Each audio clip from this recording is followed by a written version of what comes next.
個在《三國演義》裡徹底消失的人，一個在《三國志》裡沒有單獨傳記，只能從別人的傳記和書信殘文裡拼出輪廓的人。他沒有七進七出的經典戰績，沒有斬將奪旗的曠世戰功，但是劉備去世以後，蜀漢卻把東部的門戶交給了他。諸葛亮在書信裡說，他所統帥的百爾兵是西方上等兵。Hello， 大家好，我是 Carlo， 今天我们來聊陳道。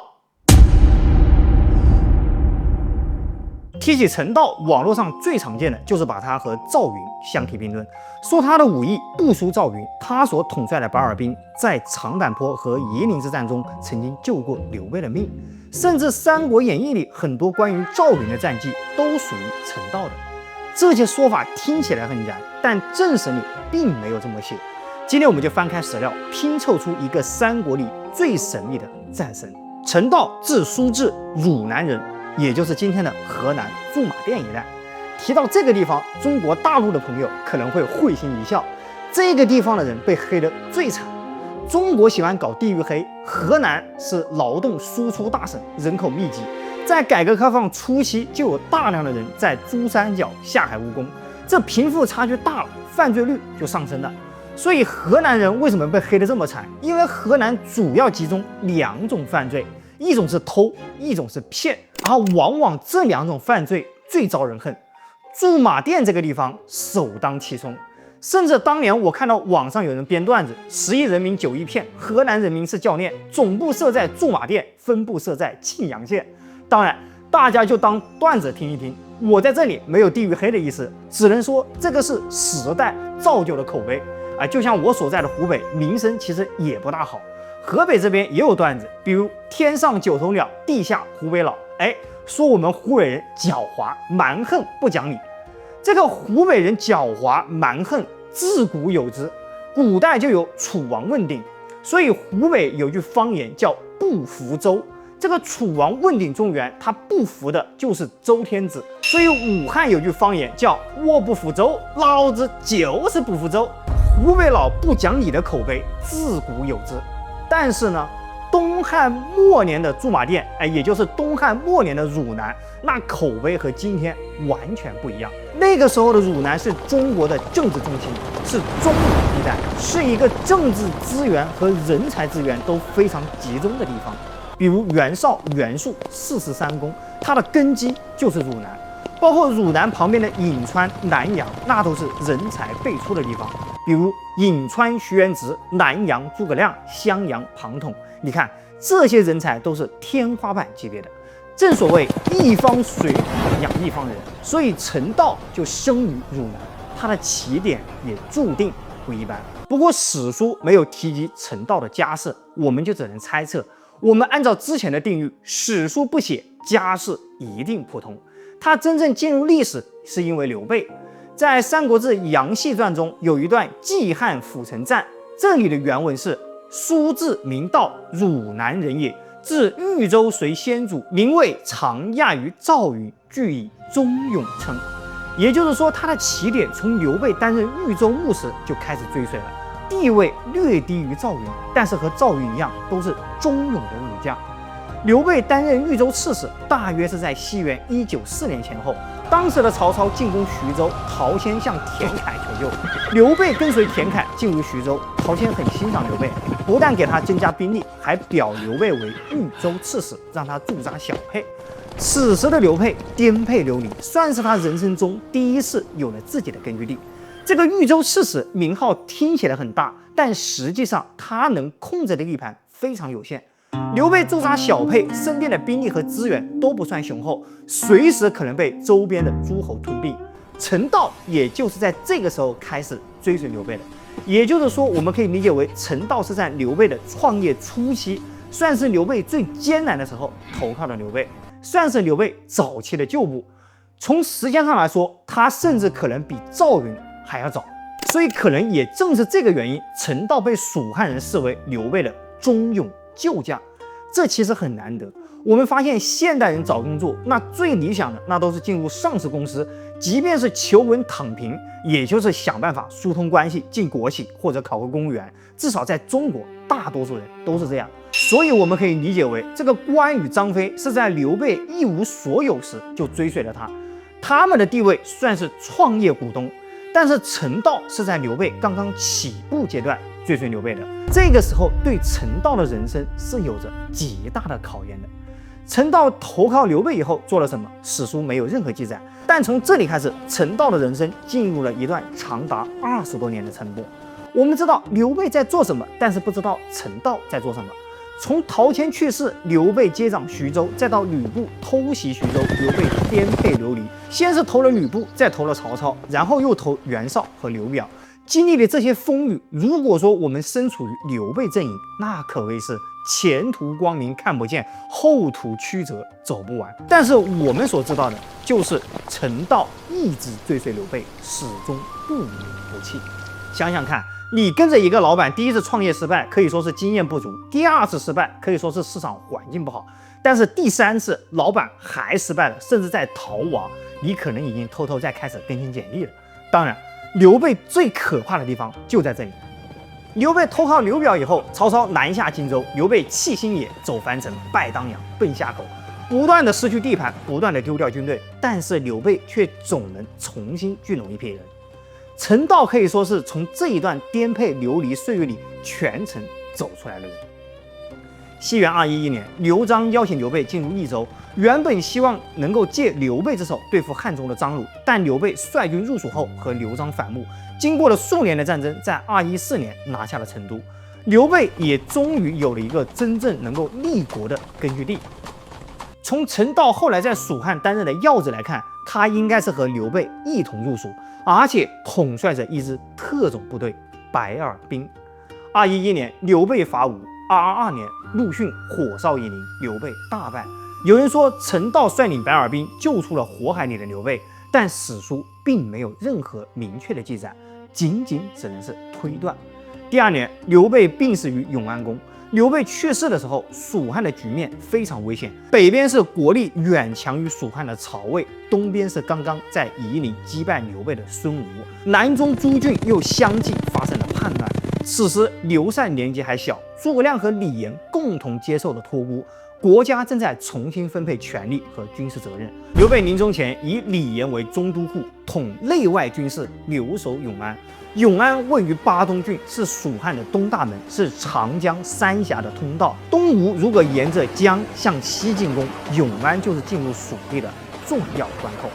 西元226年，也就是蜀漢建興4年，陳道終於從20多年的史書沉默中清清楚楚地走了出來。《三國志·李嚴傳》記載，以諸葛亮欲出軍漢中，言當之後事，移屯江州，留護軍陳道駐永安，皆同屬言。諸葛亮準備把軍事重心移到漢中，開始進行北伐。李嚴負責後方事務，於是從永安移駐江州，陳道被留下來駐守永安。這一年是陳道一生最明確的坐標。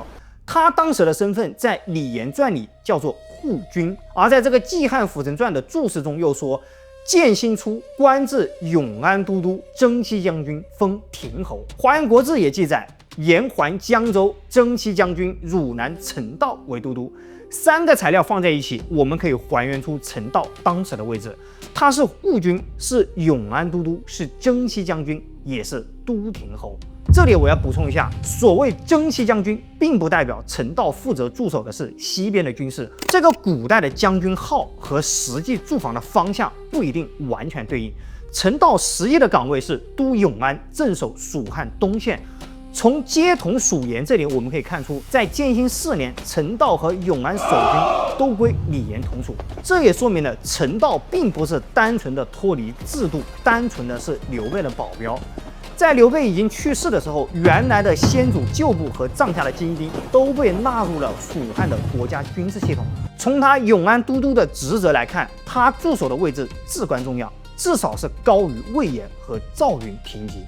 蜀漢的將軍號、都督職務、實際兵權，我們要放在具体的時間、具體的任務中看。同一個将軍在不同的政權、不同的年份和實際的權力可能完全不同。所以陳道真正的價值是諸葛亮開始北伐的時候，把東部的門戶交給了他。當然，這個分量足以證明他的地位。要知道，諸葛亮北伐最怕什麼？最怕前線打不贏，後院又起火。畢竟東吳背氏那是有前科的，此時的蜀國國力有限，所以不可能在漢中、成都、南中、永安每個地方都堆滿重兵。諸葛亮北伐最重要的就是要集中資源，東線必須要交給一個能夠讓中央放心的人，這個人就是陳道。陳道的任務不是去制造一場轟動天下的名場面，而是要讓諸葛亮在北伐推進的時候不必天天回頭看着長江。這種崗位看起來沒有那麼熱血，但政治分量往往更重。也就是在陳道鎮守永安的前後，我們終於看到了他和白耳兵之間最直接的史料。這段文字保存在諸葛亮寫給他大哥諸葛瑾的書信殘文中。凶嫌白帝兵非精練，道所督則先主帐下白耳，西方上兵也。嫌其少也，當付部分江州兵以廣益之。這段文字很短，但每一句都有信息。諸葛瑾認為白帝的兵不夠精練，諸葛亮則回答說，陳道所統帥的是先主劉備帳下的白耳，是西方的上兵。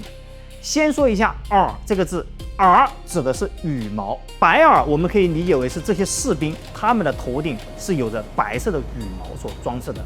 不過這支白耳兵到底是騎兵還是步兵，史書沒有明說。和曹操的虎豹騎相比，或許可以劃等號，但也不一定。北方地勢開闊，曹操的虎豹騎顧名思義肯定是騎兵，但是白耳未必是騎兵。要知道蜀道之難，難於上青天。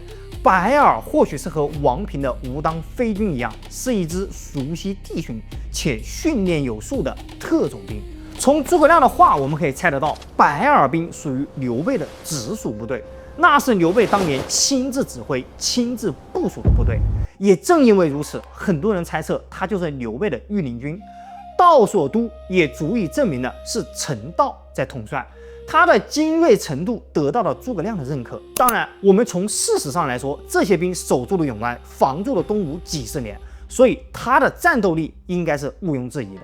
接下來，我們再看陳道和趙雲的關係。我們在趙雲那一期有講過，正史裡的趙雲雖然沒有演義裡那麼誇張，但是他留下來的事跡仍然比陳道要完整得多。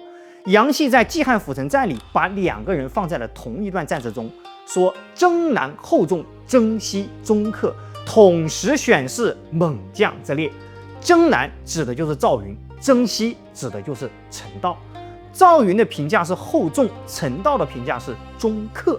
厚重我們很好理解，是沉穩莊重有分量，而中克這兩個字，我理解忠就是忠誠，克就是克敵制勝，也就是說他陳道是忠誠能任事，而且具有克敵制勝的能力。楊戲後面又說两個人俱以忠勇稱，也就是这句話讓無數人猜想他與趙雲應該是一列武將，所以陳道至少在蜀漢的記憶裡絕對不是一個普通的守城小將。他和趙雲一樣，都屬於以忠誠和勇武獲得名稱的將領，但名位常亞於趙雲，意思也非常明確，亞就是次矣。陳道的名望和地位排在趙雲之後。我們之前講過，《三國志》記載趙雲只有200多個字，如果不是《雲別傳》的補充，或許他的事跡也會被淹沒在歷史的塵埃之中。但趙雲的戰績，史書記載的長坂坡救主截江救阿斗，入蜀時分兵平定郡縣，漢中時作戰被劉備稱讚為一身都是膽，這些都是白紙黑字的記載。所以史官沒有理由張冠李戴，把陳道的功勳搬到趙雲的頭上，這個我覺得不成立，即便是猜測也不合理。我理解陳道留下來的是資歷、評價、官職和部隊。我們都知道他很早就追隨了劉備，知道他忠勇，知道他督白耳，知道他鎮守永安，但是卻不知道他每一场仗是怎麼打。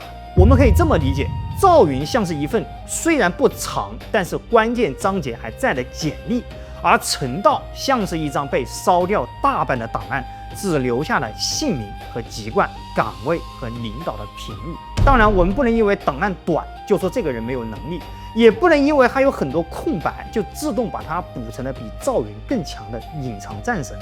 當然，如果有一天出土了一個像竹書紀年一樣的史書，或許結論會有顛覆。但是在沒有新的文物出土資料前，我們還是要尊重歷史，尊重現有的史料，給他下定了結論。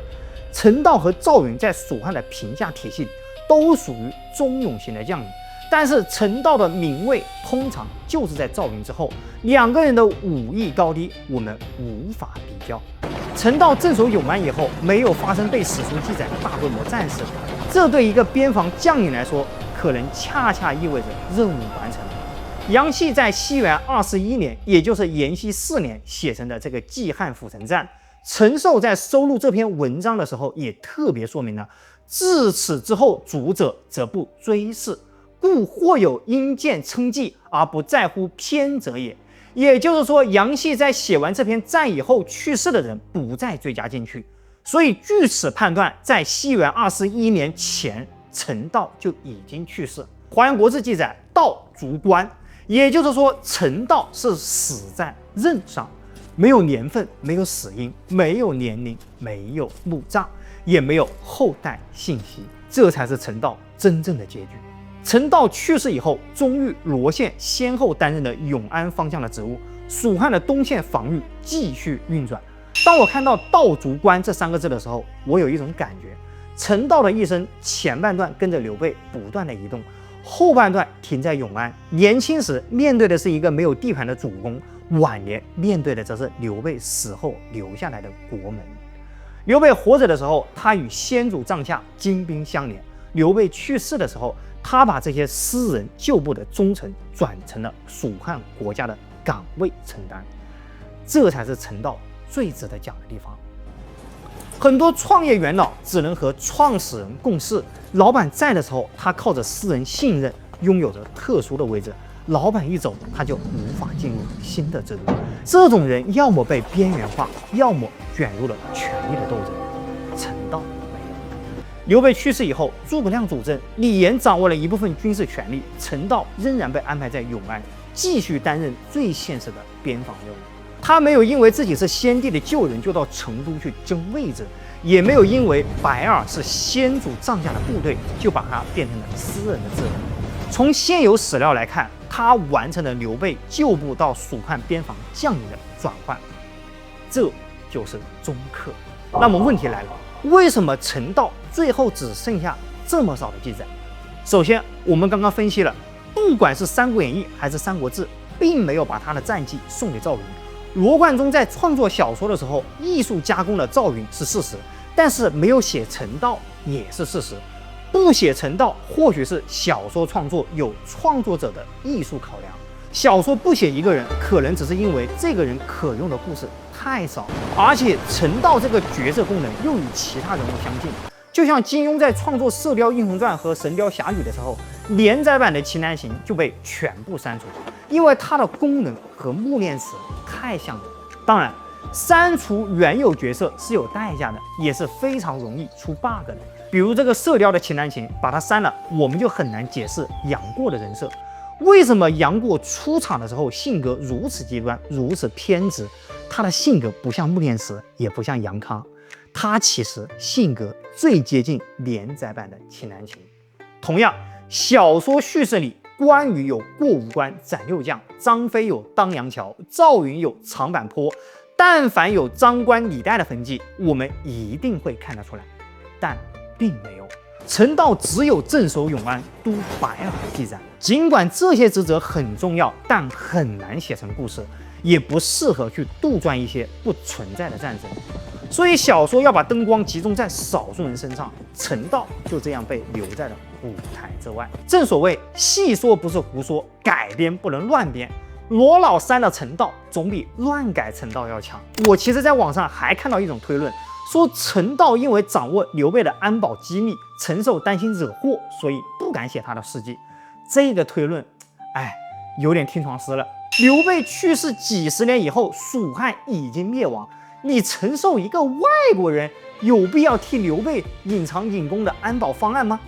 我今天如果講老蔣的安保方案，難道會惹禍上身嗎？什麼事都往腹黑學、厚黑學方面去猜，那就真的有點朱出鏡了。真正的問題就是蜀漢留下來的史料並不完整。陳壽在《後主傳》的評語中也說了：“國不治史，註記無關，是以形式多偽，災異彌數。”這句話已經明顯點出了蜀漢並沒有重視文書和記錄的人員，導致史官的制度不完善，很多人物的事跡也沒有完整的保存下來。陳道算一個，或許還有千千萬萬個陳道沒有被記載下來。當然，陳道的職業不是丞相，沒有大量的奏章，也不是外交官，沒有出使對答，更沒有擔任過地方治理。所以說也沒有政績條目，即便是記載，這些史官可能也無從下手。陳壽寫《三國志》的時候，手裡關於陳道的材料可能就只剩楊謝的戰詞、李嚴傳中的一句任命，以及諸葛亮書信中的一些殘文。所以說不是陳道不存在，而是記錄他的紙壓根沒有。我們今天回頭看陳道，最不應該做的就是再給他套上一層虛構，說他的武藝堪比趙雲、關羽，說他救了劉備無數次，說他的白耳兵保住了整個蜀漢。這些話空口無憑，這種事情看起來是在抬高陳道，但實際上是在讓他再次消失。真實的陳道不需要搶別人的戰功來證明自己。他在劉備擔任豫州牧時加入，經歷了一個政權最漫長的漂泊。20多年以後，他仍然位列忠勇将領。劉備死後，他被任命為永安都督，鎮守東部门戶。他所統帥的是先主帐下的白耳，被諸葛亮稱為西方上賓。最後，他卒於任上。這條人生線已經足夠完整，也足夠有分量。他不是和關羽、張飛一樣的最早元老，也不是和趙雲一樣的武藝超群，他更像是劉備帳下一個沉默的長期主義者。劉備弱小的時候，他就跟了進來；劉備逃亡的時候，他不離不棄；劉備稱帝的時候，他沒有爭搶爵位；等劉備去世以後，他鎮守永安，最後死在崗位上。各位，很多人的功勞是做成了一件轟轟烈烈的大事。但是還有一些人的功勞是讓最危險的地方長期沒有出事情，前者更容易成為故事，而後者容易成為制度的一部分。制度運轉的時候，沒有人會天天感謝一顆沒有鬆動的螺絲，等到幾百年以後，這顆螺絲叫什麼名字，大家都忘了。陳道就是這樣的人。《三國演義》裡沒有給他一個回目，正史裡沒有給他一篇列傳。歷史只是在幾個角落裡留下了他的名字，但這個角落拼在一起，我們仍然可以看見一個清楚的輪廓。有些人靠一戰成名，有些人靠一生不復。陳道屬於後者。好了，關於陳道，我們今天就聊到這裡。最後，我也想聽聽大家的看法。結合諸葛亮先主帳下、道所都、賢其少這幾個關鍵詞，你們認為陳道是劉備的近衛統帥，還是蜀漢的邊鎮都督？如果覺得有遺漏或者有誤，歡迎在下方評論區進行批評指正。最後別忘了點讚訂閱，有條件的小夥伴點擊下方超級感謝按鈕。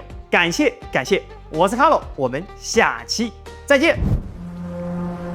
都督，峽口發現吳起夜船，正向關城逼近。白耳聽令，一隊守門，一隊伏案，第3隊隨我下棧道，沒有軍令不得放箭。雲長，一別多年，想不到今日再見，你我都已鬚髮斑白。功名，故人夯菜。得關雲能投者，拜金千金。大兄，是何言究？此國之事耳。